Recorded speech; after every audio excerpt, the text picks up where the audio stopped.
This week, Sean Dyche took his Evergreen Clarets down to the Emirates, with the aim being to earn his first ever point against an Arsenal side in the Premier League. This is the No Nay Never podcast.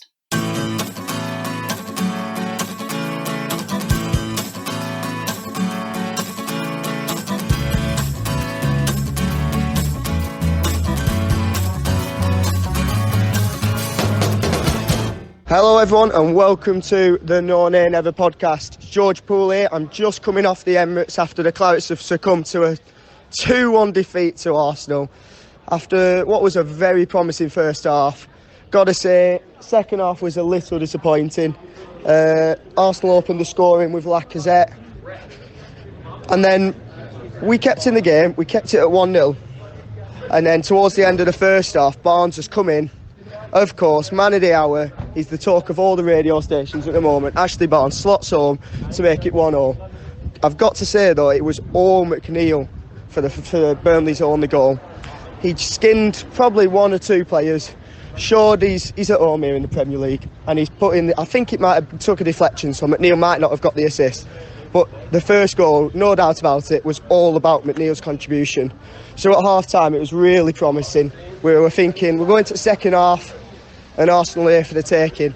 But unfortunately, the Clarets have fallen to a 2-1 defeat after Aubameyang, of course it was, has scored against us yet again. Somehow he's only played four games against us, and yet he's already Arsenal's second top scorer ever against Burnley. Sorry to say Dave's gimmick there with the stat, but he's just too good for us at the moment. I think the biggest shame from the second half wasn't the fact that we've lost, but it's that we didn't really create anything in that second half, unfortunately. I think it's the strike partnership of Barnes and Rodriguez looks worryingly static, I'm not going to lie. And it was very un-Dyche-like when he took Chris Wood off after 60 minutes. I mean, Dyche making a substitution before the 75th minute, unheard of. But we kept going till the end. There was a moment near the end where Barnes was almost through on goal, but Mike Dean's pulled him back for a trip on Louise. Typical top six bias, that's all I'm saying. But that's the report from here at the Emirates after the game. Scores on the doors, 2-1 Arsenal. Unlucky, but some promising signs for the season ahead. Up the Clarets. Mixed feelings from that result today. Obviously proud of the performance. I thought we played well, and I thought we deserved to come away with a point, which makes it even more disappointing. What's frustrating though is that the two goals that we conceded I thought were poor goals. I thought Peters got turned too easily for Lacazette's goal, and then Gunmansson obviously was too slow on the ball, and obviously got caught out for the goal, and you can't do that with someone of Aubameyang's class. But I thought overall it was really pleasing, especially in the first half. I thought we started to knock the ball around really well, created good chances, players were linking together. I thought McNeil again looked bright, especially in the first half. So yeah, again, just disappointed really. Again, further thoughts, if we play like we did today, with having the same bravery to get on the ball, defending as well, looking like a team, being as sharp, I really do think we'll have a good season, and we can aim to come mid-table. I thought for them, if we're reviewing Arsenal a little bit, the new signing Danny Ceballos was outstanding.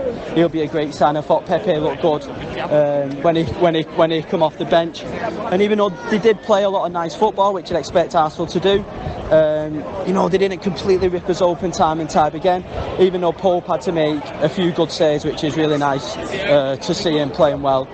I thought, going back to the left-back debate, I thought Peters did okay, but I'd still like to see Taylor playing with McNeil. So just to summarise all that, proud of the lads, good performance. If we took a draw, I don't think anybody could have really begrudged us. But in the end, just a little bit of sloppiness, giving the ball away in our own half cost us. Well, my post-match analysis of that, straight afterwards, after watching it in the White Bear in Barrowford, I'm very proud of the Burnley team. They put a great show on. It was a much better performance than we've seen before at the Emirates. But why, oh why, Ashley Barnes, you're so great. Why did you make that foul at the end of the match? Tut. All I can say is VAR, do. Gosh, and lots to talk about there. Thank you, George. Thank you, Richard. Thank you, Liam, for your immediate post-match reaction there, all from the Emirates. I am, of course, your host, Natalie Bromley, and we are back in the studio to dissect in a little bit more detail just exactly what happened at the Emirates at the weekend. I am joined by one new look panellist and one old panellist joining us for his second season, and he is actually with us in the flesh this week. He's managed to make it, even though we are 20 minutes late recording. It is, of course, Robbie Kopak. Robbie, eventually, welcome back. How are you doing? You okay? Yes, we're good, thank you. And I'm joined this week as well with another new look panellist. We are getting spoilt this season. Listeners who were with us last season will recognise this voice as our teacher from Wigan, Richard, who is joining us all season. Richard, welcome back. I'm really excited you're joining us for a full season. Hiya, Natalie. How are you this evening? I'm good, thank you, and it's very good to have you. Now, thank you very much. Let's crack on because we have lots to talk about. Now, obviously, as we know from that initial reaction, Burnley away at the weekend to arch nemesis Arsenal. And unfortunately, it is 10 games out of 10 and a complete blank slate for Sean Dyche. He has still not managed to pick up a point against Arsenal. However, Richard, what a good performance. I mean, you were at the ground on Saturday. I actually thought that was one of the strongest performances and one of the most even performances that we've ever given against Arsenal. Yeah, we played some really good football, especially in the first half. We got the ball on the floor, passed it about, got into some really good attack position. Got a good goal where McNeil got past his fullback. And I think not just against Arsenal, I think away from home, that's one of our best performances away at a top 6 team. I've seen a stat, I may be wrong, Dave listening will know better than me, but seeing Arsenal had 16 shots and we had 18. And that very, very rarely happens that we outscore anybody, never mind.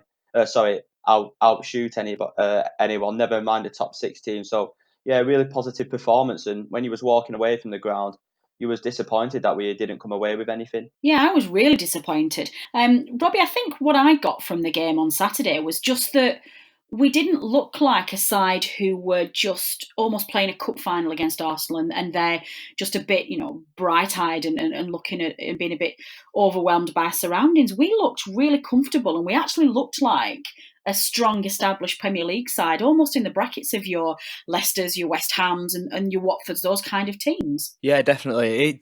It had. I keep like thinking back to like the start of last season where we really lacked an identity. We really lacked that Sean Dyche sort of stamp. And you've watched the Arsenal game. And I really thought for the large parts of the first half we were a better side. Well, maybe not the better side, but we definitely looked like the side more likely to score. It was just a really positive performance. I can't really think of many negatives.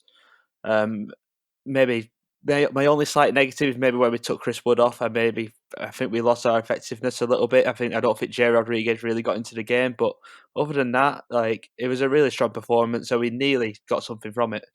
Yeah, well, let's stick with that, Robbie, because that's actually one of the things I wanted to speak to you about this afternoon. And I genuinely felt that he'd maybe made that substitution a little bit early. Now, I think sometimes we've all been a little bit laughing at Dyche and saying, he makes a change with 5 minutes to go and it's usually to try and see out a game. But he made his substitution really early. He had Jay warming up at about 57 minutes and at the time I was a bit surprised to see the change because I thought we were looking really good. Did you see anything, Robbie, that made you question why that change came when it did? Because you're right, I didn't think that Jay was as effective as Wood when he came on. Yeah, I can't really put my finger on what it was. I wasn't against the substitution as such. I was actually more excited to see what kind of impact Jay would have. I thought he'd have more of an impact. I thought he'd run the channels a little bit more than he did. I thought he'd drop into that number 10 a little bit more, but he just never really seemed to get into the game, and I really think that's where the game really got away from us after that. I think we will see much more of Jay. I think it's just too early days yet. And like I say, we've got a team of players who are so used to playing with Wood and Barnes up front and they know exactly where everybody's going to be, that it's going to take time for Jay to put his own stamp on the game and to find his own partnerships with these players. So I'm not unduly concerned about that at all. Richard, were you surprised to hear? I mean, we knew this way before the game was going to start, but were you surprised that Drinkwater had been left out again? When do you think we're going to see him? No, I wasn't surprised. I think there was a lot of obviously talk in the media and the press that he was going to get some minutes under his belt in the under-23s. And I seen obviously on Twitter today, there's quite a lot of stuff coming out that he's only going to play on the 14th of September against Brighton. But we all know what Dyche is like. He wants his players to get fit, both physically and through match sharpness. And I think the way Cork and Westwood have started, been really impressed with Cork the first two games of the season. He looks like with a good pre-season under his belt, he's come back sharp, he's come back fit, and he's playing well. So I don't think there's a massive rush to get him playing. But at the same time, maybe in a game like that where second half you could see was getting a little bit tired in midfield. It would have been good to have the option of him coming off the bench, but I'm sure we'll see that over the course of the season. Yeah, I'm sure we will. So, despite an absolutely phenomenal first half, I thought, from the Clarets, from one of the strongest performances I've seen, we did go 1-0 down. Quite a disappointing goal to concede. It all started in a sequence of Ben Mee being judged to have handled the ball, in just outside of the area, and a free kick came from it, which then went out, I think for a corner, if I remember correctly, and it was ultimately then pushed through the legs of Nick Pope and a very tight angle into the corner. Robbie, just talk us through the goal that we conceded, because I think there was a couple of things in there that I wanted to dissect. I think from your perspective, the defending for the goal, do we have any concerns there? Yeah, I thought the defending for the first goal was awful. Like, Aubameyang's got a turn against two players. He's sorry, who got the first? It wasn't Aubameyang, it was Lacazette, wasn't it? Yeah, it was Lacazette. His first goal. That's all Yeah, right. sorry, I heard Lacazette. Yeah, I just thought he turned Eric Peters far too easily for me, and Nick Pope. Well, it goes under his legs. There's probably not a lot he can do, but whenever a goalkeeper's beaten his near post, you're often questioned anyway. But I don't agree with the Sean Dyche argument with the handball, because I think we should deal with the corner an awful lot better, and then there's like a second ball which we don't deal with that eventually goes to Lacazette. So we had 2 or 3 opportunities to clear the ball and we don't clear it, and we got punished. Yeah, I'm not sure I'm particularly concerned about the Ben Mee handball either. There's obviously quite a bit of confusion going on at the moment because we are with the new handball rules this season, and I think for me that was a handball last season. It's a handball this season. It's just a handball. I can have some sympathy with Mee in that I think in his head he was genuinely trying to get his arm behind his back. Maybe he was conscious of the new rules about whether it's accidental or deliberate, it's irrelevant, and the whole unnatural position of your arm. But at the end of the day, he handled the ball, so I don't have any problems there. Richard, do you share Robbie's view there, or do you think we were just outdone by a class player? Yeah, I completely agree with Robbie. I thought it was poor defending from Peters against Lacazette. Mee was he turned the other way. Mee was covering the other direction, and yeah, for someone who was quite a strong player like Peters, he just got turned far too easily. And I think if Lacazette didn't score, it could have been a penalty, and as well, because he seemed to pull him down. But I don't think Pope can take much blame from that, because it's from so close, and he just fired it at him, and he didn't have the reaction time to close his legs. But yeah, I thought Peter should have done better with the goal. Yeah, I've seen a few people question whether Nick Pope could have done better for that goal. I think that's pretty harsh, to be fair. Just judging by the angle he was at, and like you say, the reaction time he had, I really don't think there was anything he could have done there. I think he managed to get himself low down as much as he possibly could, so I've got no criticisms from Pope there. Richard, just sticking on Nick Pope for the moment, how do you think he's done since he's come back into the side? Against Southampton, it was hard to judge really. He made one good save, and other than that, he didn't really have a lot to do. But he was, pretty tidy. And I thought on Saturday, especially in the second half, when Arsenal were attacking, counter-attacking, he made some wonderful saves, and he looked, back to his best. I think that first game against Southampton, coming away with a clean sheet, not loads to do, but just doing his job well, would have given him a lot of confidence. And what he does do for us, he just commands his area so well. And it's almost one of them. if he had a couple of bad games, everyone would have been like, "Why have we sold Eaton? Why have we sold Eaton?" But it's all, I'm not seeing anybody mention once Heaton's name about being back in the team, and that shows how well Paul's done. Yeah, I agree. I think there was probably a couple of incidents that people are maybe questioning. There was a couple of spells, I think, in the second half, if I remember rightly, where he'd committed himself quite early, and I think he'd chosen to maybe punch the ball out or head it out at one point as well. And I think a couple of nervous fans on Twitter were questioning whether he maybe looked a little bit nervous. I didn't feel that, and Richard, like you say, I think he made some quality saves. I mean, everything now about him just screams class, I think.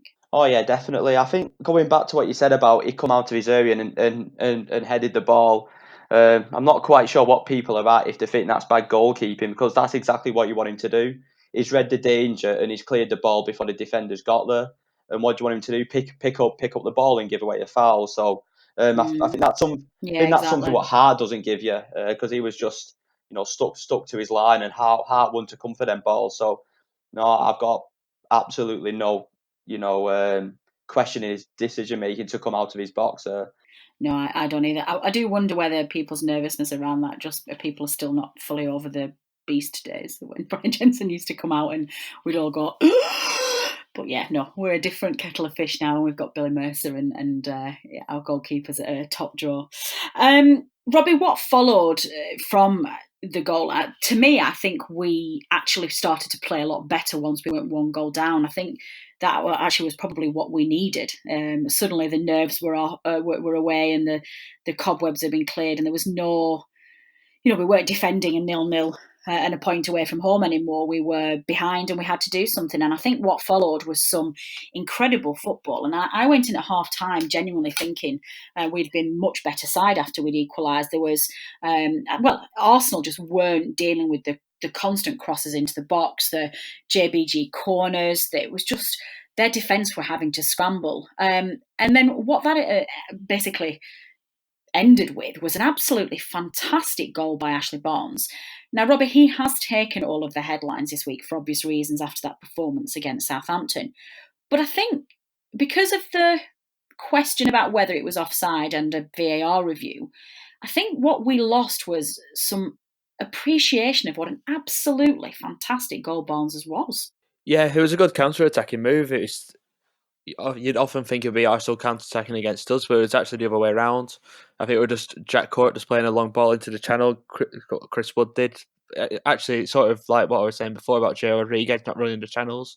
Chris Wood got himself into the channels, held it up, played in Dwight McNeil, who I thought had a really good first half. Had a bit of a shot. I guess it were a shot on goal. Took a deflection.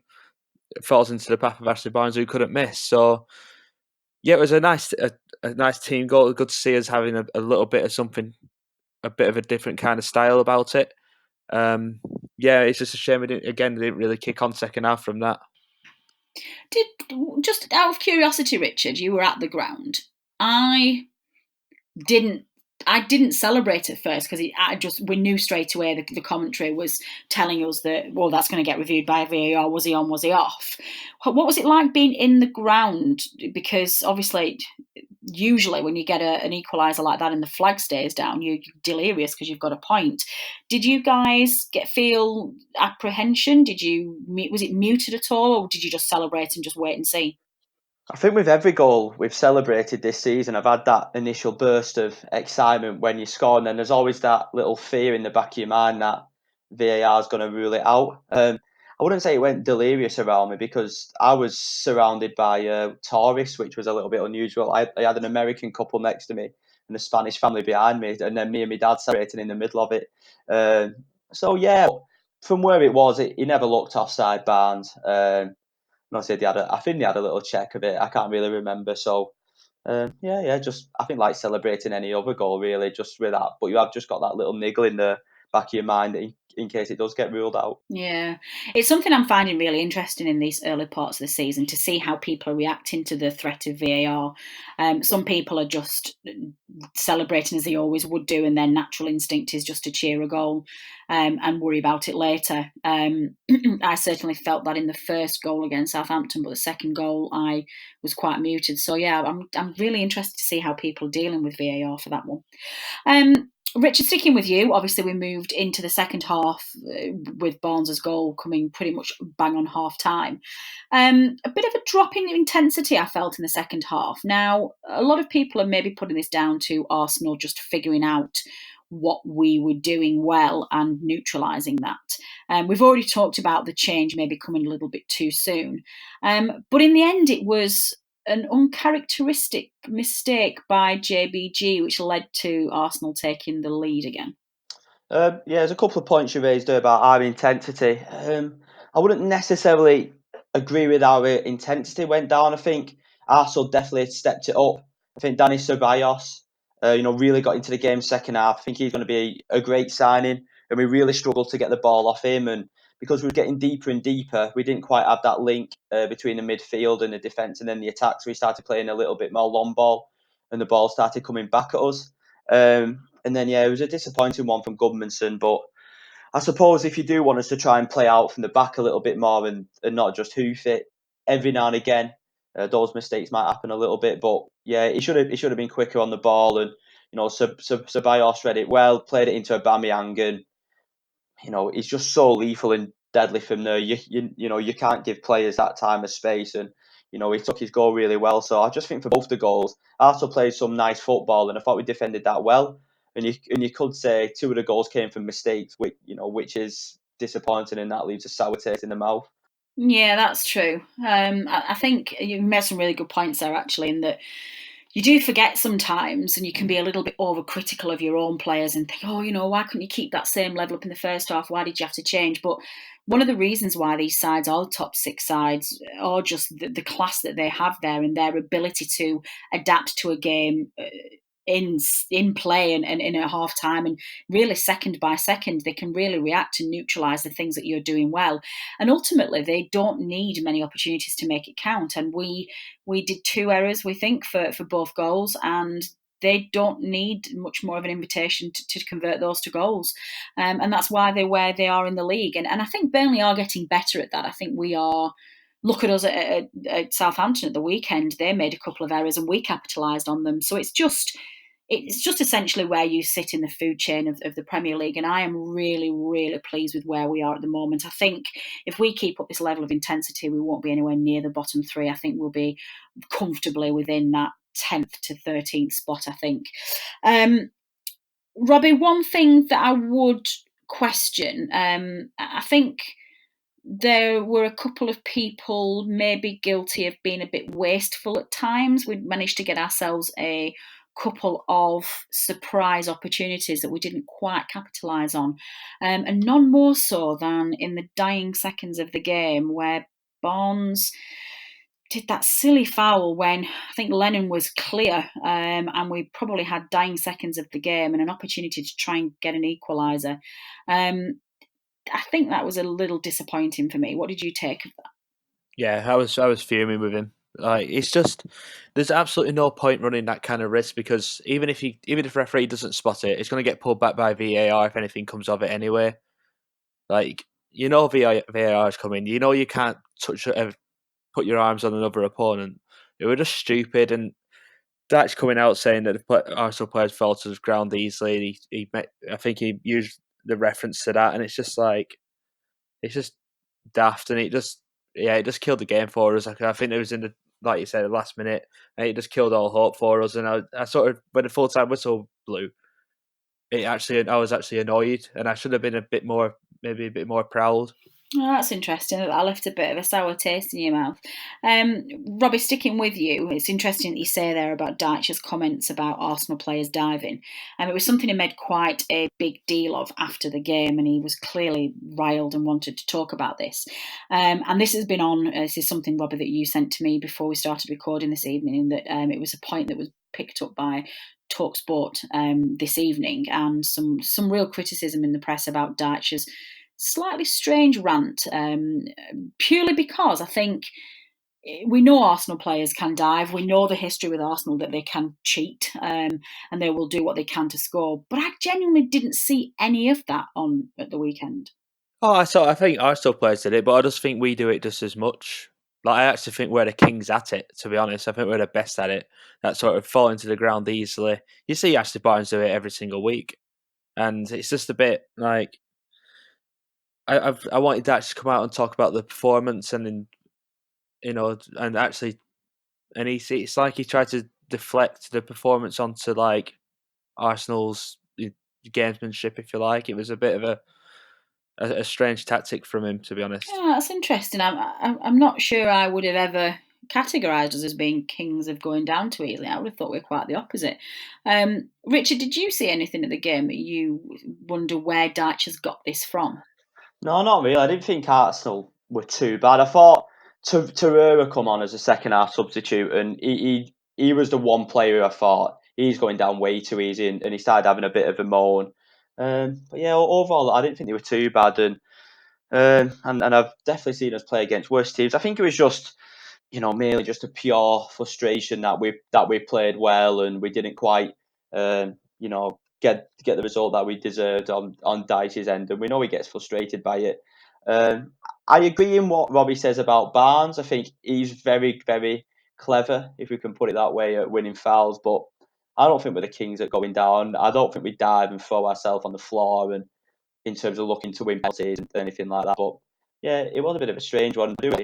It deflected away from the performance. I just, saying how proud he was and of the way the players played, but I don't know the question he got asked and what the context was. So, or did he just random rant about it? Yeah, he had a bit of a random rant about it. I think he was hoping for the question. I think he was. I did see the interview in full that he did, and it did feel a little bit like he was dying to say it. And he was just trying to find the opportunity. Look, I'm not criticising Dyche here. I'll be very clear. Dyche usually gets his post-match interviews spot on. It just seemed to be really strange that was the game that he chose to go on a Arsenal cheat and dive rant, when actually that was probably one of the cleanest games that we've ever seen. And I do share both of your comments there in that we should be celebrating what an absolutely fantastic performance that was. Look, we've picked holes in it a little bit tonight because that's the whole point of the podcast. We look at everything and we look at talking points, both positive and negative. But that's the whole point of an analytical review of a game. You look at things that maybe you can do better. But the overriding view for me from this game was it was a fantastic performance, one of the best that we've had away in the Premier League, and we should be celebrating that. I do agree with both of you. So I do wonder whether it's a little bit early in the season for Dyche to start his crusade, and maybe he wants to pick his battles wisely. I will end then the review of the game with both of your man of the match. Richard, we'll start with you.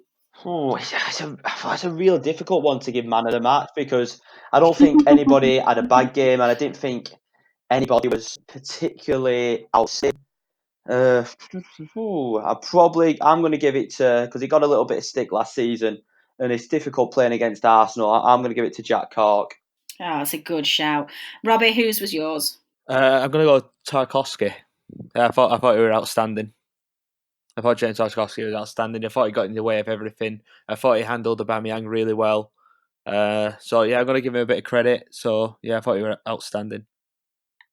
Excellent. And my man in the match was also James Tarkowski. I thought he was equally as spectacular as Robbie makes out. So there you go. That is our review of Arsenal away at the weekend. Tweet us your thoughts, send us an email, let us know what you thought, whether you agree with any of our points, or if there's anything that you think we missed.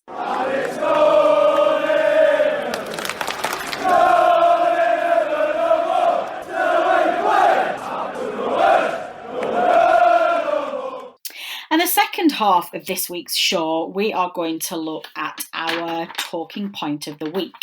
Now, this week has been all about the shirts. And we have two very contrasting points to talk about with that piece of attire that we all love to see when it's released. We love to see our players in it. And the thing that very much carries the badge. This week, the Clarets launched their Evergreen campaign, which is Burnley's third kit, and it is being launched in an eco-friendly way, in the sense that every single shirt sale that is made, every single sale of a shirt of the third kit is going to result in Burnley planting a tree in a woodland area in Burnley. They recognise that they can't save the planet single-handedly, but every little bit counts. Now, it does help, Richard, doesn't it, that kit is also spectacularly beautiful. But what a great initiative. Yeah, I think it's a good idea from Burnley. Obviously, we all know now with the environment, there's issues going on there, which people know a lot more about than myself. And to add it off, it is a really nice kit, especially seeing it live on Saturday. It looks really good, and I don't mind the away shirt. It's okay, but I wouldn't get it myself. And I'm not a massive fan of the home shirt. Just think it's a bit dull, and so yeah, it's a nice. It's a nice third shirt, and I think at the end of the season when they go on sale for tenner a pop, I think that's the one I'll be buying. I think I'll be buying it before it goes there. Gosh, Richard, wait till the end of the season. I like it. Frugal. I like that attempt. Robbie, certainly in terms of football businesses, environmental campaigns is not something that we usually see from Premier League sides. But I think teams are starting to recognise the voice that they have and the global scale with which their messages reach. And I think to move into things like local communities and charities and now environmental campaigns, do you think this is something we're going to see more of? Yeah, I hope so. We've done a lot of really good things in the community. Like you saw the rise of the Burnley FC in the community and the stuff that we've done towards. Was it the FA Cup game against Lincoln where we got like OAPs to come out with the players and stuff. We've done some really good campaigns in that sort of getting like the people involved. But in terms of getting like the environmentally friendly stuff is like a big step for us, and I really hope that we actually continue this because I think it's a really nice thing to do. I think it's something a little bit different because, like you said, we've never really seen it before from anyone else. Yeah, I certainly would like to see more positive messages being. I just think it's just a really unique way of highlighting something and just the bits that we can all do to help the greater good. So I definitely applaud the club for this initiative, and I'm going to purchase it. I think it's an absolutely beautiful kit as well. However, the issue of shirts has not been positive all across the country this week.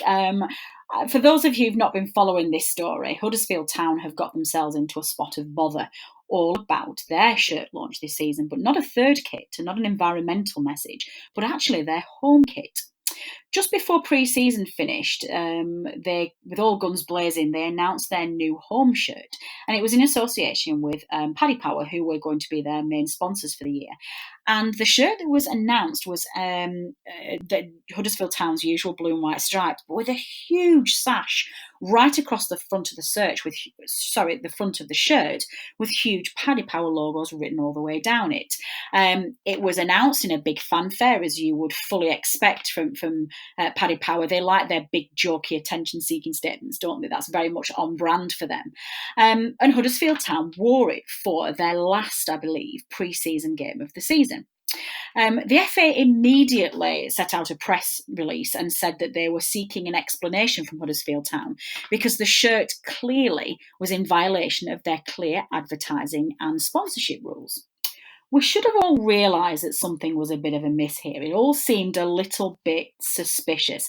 And indeed it was. Not long after that pre-season friendly had been played, Huddersfield Town and Paddy Power announced that the whole thing had been a big spoof. And actually, it ended up being a very well executed spoof. Paddy Power are instead launching a campaign that says that essentially it's the Save Our Shirt campaign. What their view is that shirt sponsorship, especially in betting companies, has gone far too far, and we have to reclaim our shirts. Now, there's all sorts going on here, but Robbie, I'm going to come to you first because obviously you do have a background in betting companies from a job perspective.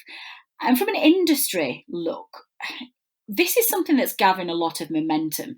What is your take on the sheer volume of betting companies in football shirts and the level of sponsorship? Yeah, like I say, I get people's. I know I get why people don't like it because I always refer to alcohol, because I can't think of any alcohol sponsorships on shirts. I think that stopped a few years ago.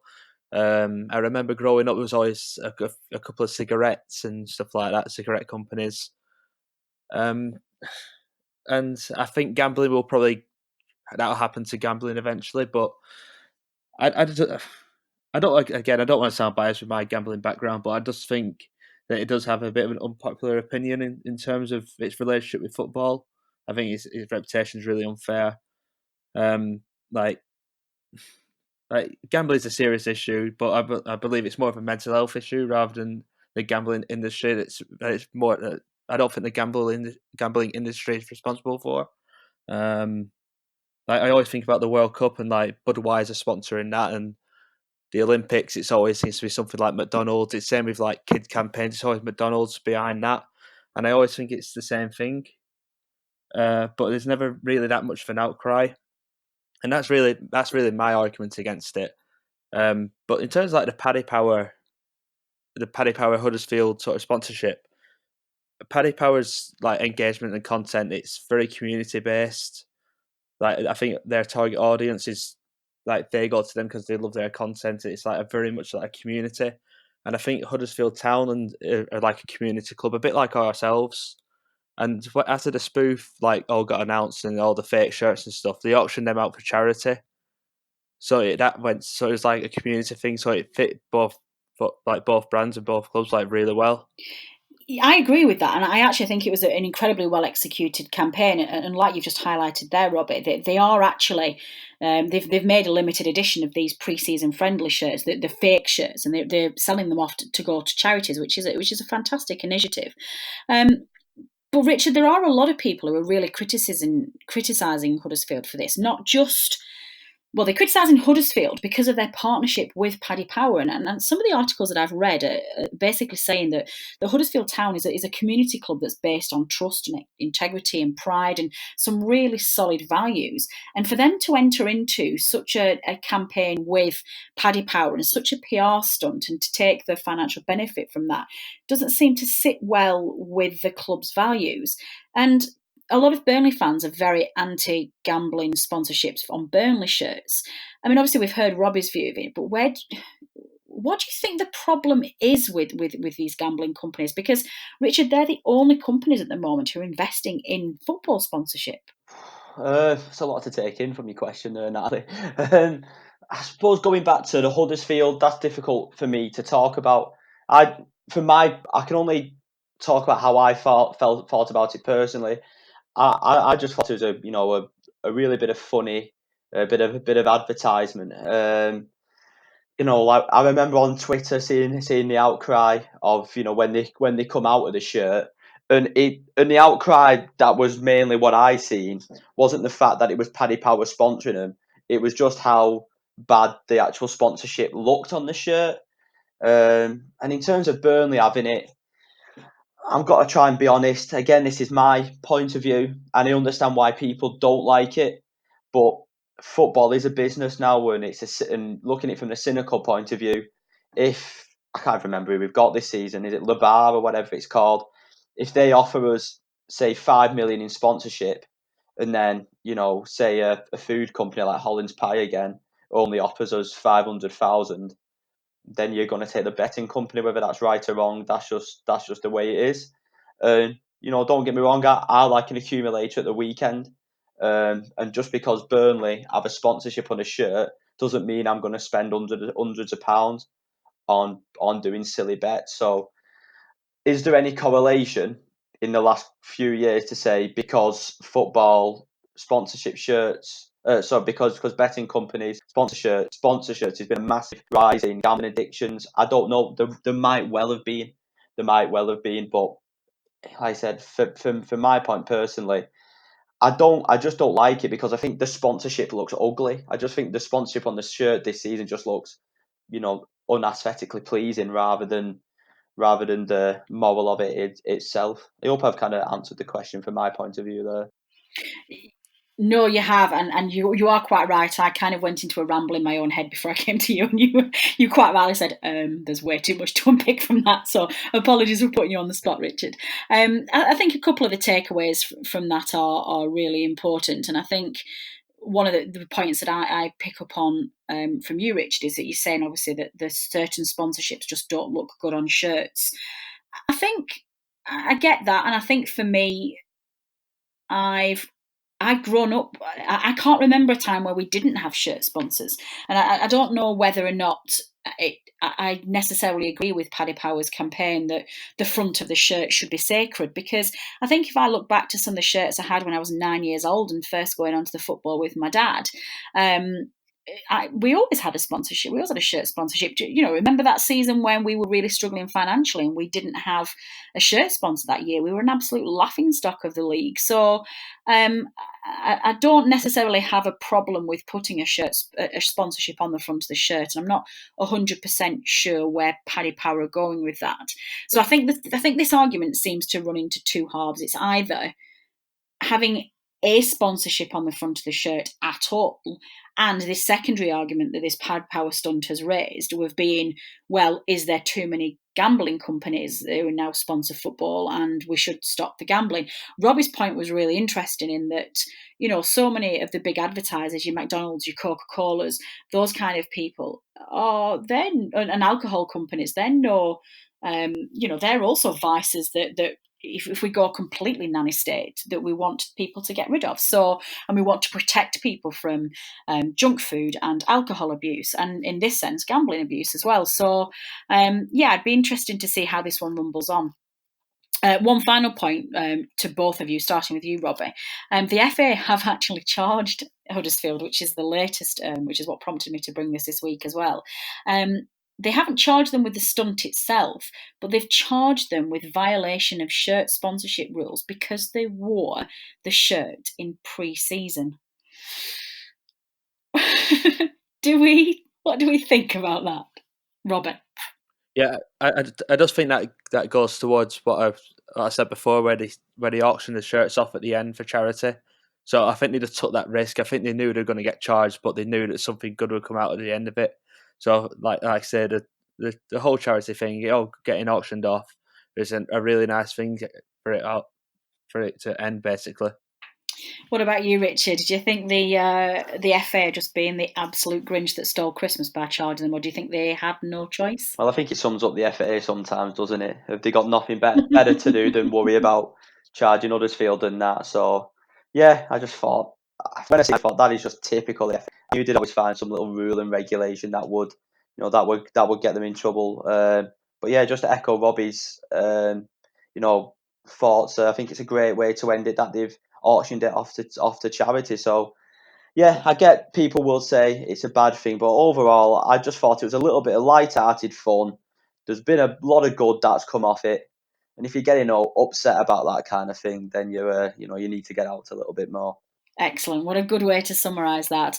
The issue of shirt sponsorship, especially when it comes to betting companies, is one that's going to rumble on quite a little bit. So I do intend to revisit this at some point in the season. I know some of our listeners are campaigning quite actively to be anti-betting companies on shirt sponsorships, and I would love to hear from you at certain points in the season just to see where this one goes, because it's a really contentious topic and it's one that does get people very passionate. So I think we're going to leave it there in terms of the discussion point of the week. But if you are either affected by the shirt sponsorship and gambling companies being on shirts, or you are particularly passionate and an activist against them, then you know how to get in touch with us. Tweet us at NoNayNever or send us an email at podcast@nonaynever.net, and we will look to revisit this later on in the season.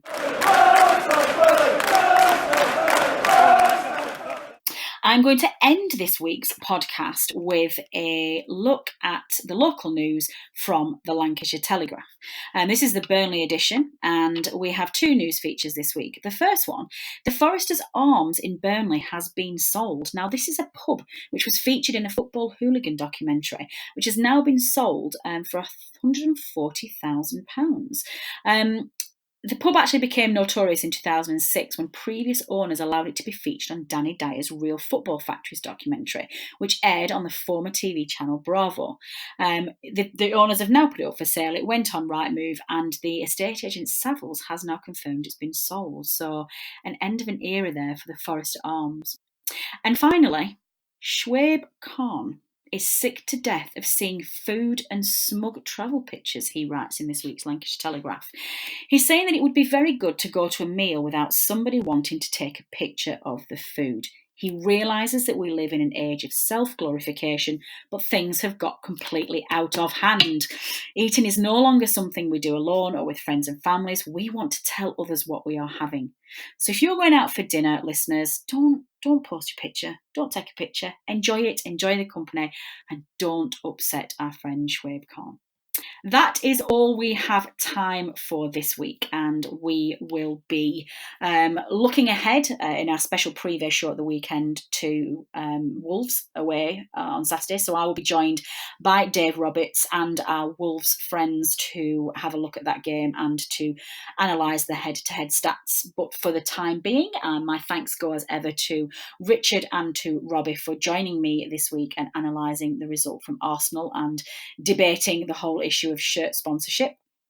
Thanks also go to Matt for producing this week's podcast. Thank you, Matt.